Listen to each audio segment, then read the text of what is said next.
Việt Nguyễn mến chào cô chú cùng anh chị em. Khoai tây là một thực phẩm rất nhiều dinh dưỡng, nhưng nếu mình sử dụng những củ khoai không được tươi ngon thì nó rất có hại cho sức khỏe. Hôm nay Việt Nguyễn chia sẻ 4 cách bảo quản cái khoai tây này. Mình để cả năm luôn, khoai nó cũng không có bị hư, mà nó cũng không có mọc mầm. Cô chú, anh chị em mình nếu thấy thích thì cùng Việt Nguyễn thực hiện cách làm. Để bảo quản khoai được tươi lâu, khi mình mua về mình cứ để như vậy. Nếu nó có đất thì mình cứ để luôn, mình đừng có rửa qua nha. Tiếp theo mình sẽ sử dụng một tờ báo hoặc là một cái giấy ăn anh chị em mình sẽ quấn lại cái lớp đất ở bên ngoài vỏ khoai. Nó bảo vệ cái củ khoai của mình sẽ được tươi lâu, không có bị hư. Nếu mình mà rửa qua nước cái phần nước nó thấm vô, củ khoai nó nhanh hư lắm. Khi mình quấn giấy như vậy cái độ ẩm nó được hút vào trong cái miếng giấy thì cái củ khoai của mình nó sẽ không có mọc mầm. Khoai tây nó mọc mầm bởi vì nó tiếp xúc với độ ẩm và không khí. Vì khoai tây mình không thể nào bảo quản trong tủ lạnh được. Nếu mình bảo quản trong ngăn mát tủ lạnh mình dùng nó rất có hại cho sức khỏe. Chỉ có một cách duy nhất là mình bảo quản khoai tây ở một cái nhiệt độ phòng bên ngoài. Và mình sẽ không cho khoai tây tiếp xúc với độ ẩm cộng với không khí và ánh nắng thì khoai bảo quản được rất là lâu. Khoai tây sau khi mình gói trong giấy xong, anh chị em mình sử dụng một cái bao ni lông, mình cho khoai vô. Ở đây Việt Nguyễn sử dụng cái túi màu trắng, nhưng anh chị em mình sử dụng cái túi màu đen thì cái hiệu quả nó sẽ cao hơn. Do là mình làm video nếu mà cho vào cái túi màu đen thì anh chị em mình khó thấy, nên mình sử dụng cái túi màu trắng anh chị em mình sẽ thấy rõ hơn. Phần giấy mình quấn củ khoai nó sẽ hút cái độ ẩm.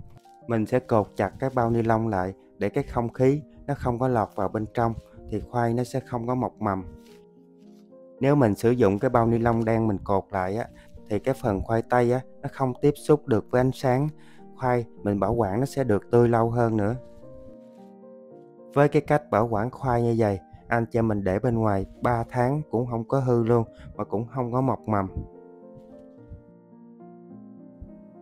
Và bây giờ đến cách thứ hai. Cách thứ hai này nó rất là đơn giản. Mình bảo quản khoai tây trong cái màng bọc thực phẩm. Anh chị mình đặt cái củ khoai tây vô. Tiếp theo mình sẽ sử dụng một ít trà. Trà mình pha uống hàng ngày anh chị mình cho vô một ít. Trà là một công cụ hút ẩm rất là tốt. Khi anh chị mình quấn vô trong cái củ khoai tây này nó sẽ hút ẩm cái khoai tây, và từ đó cái củ khoai tây của mình nó sẽ không có mọc mầm, cũng như là nó không có bị hư. Cách này khi anh chị mình sử dụng khoai nó còn dư một ít mình làm cách này nè, nó rất là tiện. Khi mà anh chị mình bọc cái củ khoai tây mình nhớ bọc kỹ lại chút nha. Nếu mà mình bọc không kỹ cái không khí nó len vào bên trong cái củ khoai tây là cái củ khoai tây nó sẽ mọc mầm, nên mình sẽ bọc thật là kỹ.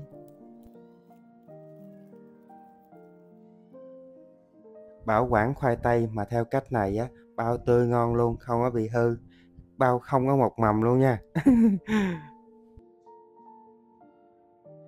Và bây giờ đến cách thứ ba. Mình cũng sử dụng một cái màng bọc thực phẩm. Tiếp theo anh chị mình sẽ múc một ít bột baking soda nè, mình cho vô cái củ khoai.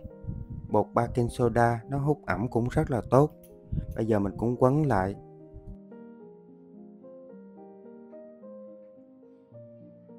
Mình bảo quản khoai tây bằng baking soda này rất là hiệu quả. Anh chị mình để nửa năm luôn mà nó cũng không có bị hư. Sau khi mình bọc cái khoai tây với baking soda anh chị mình cho nó vào một cái bóng tối, mình để bảo quản khoai tây. Khi mình bảo quản khoai tây mình không có cho nó ra ngoài ánh sáng. Khi nó gặp ánh sáng nó dễ mọc mầm.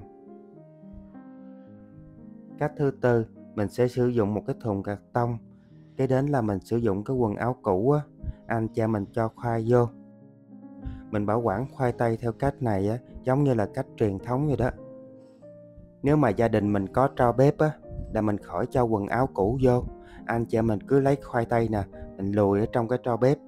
Mình bảo quản cái cách truyền thống như vậy á, mình để cả năm luôn mà cái khoai tây của mình nó sẽ không có bị hư. Mà Việt Nguyễn nói vậy thôi, chứ thời buổi này kiếm tro bếp ở đâu ra. Bản thân Việt Nguyễn cũng ở Thị Thành, kiếm tro bếp hơi bị khó, cho nên là bảo quản theo một cái cách khác. Bây giờ mình sẽ rắc cái bột baking soda lên trên cái củ khoai. Và cái cách này á, khoai của mình bảo quản được cả năm luôn á, nó cũng không có bị hư nha. Mình bảo quản khoai trong một cái thùng giấy lớn như nè, với số lượng nhiều cũng được luôn. Mình cho một lớp khoai tây, rắc bột baking soda lên. Anh chị mình cho một cái lớp giấy tiếp, mình lại cho khoai lên thêm. Và mình tiếp tục rắc cái bột baking soda lên. Với một cái thùng này thì anh chị mình cứ bảo quản nhiều vậy, nó cũng không có sao hết. Bây giờ mình sẽ đậy nắp cái thùng giấy này lại. Và cái phần khoai này mình bảo quản được rất là lâu. Video Việt Nguyễn chia sẻ cách bảo quản khoai tây đến đây cũng tạm kết thúc. Mến chúc tất cả các bạn và gia đình thật nhiều sức khỏe và bình an. Việt Nguyễn xin chào và hẹn gặp lại tất cả các bạn ở những video sau.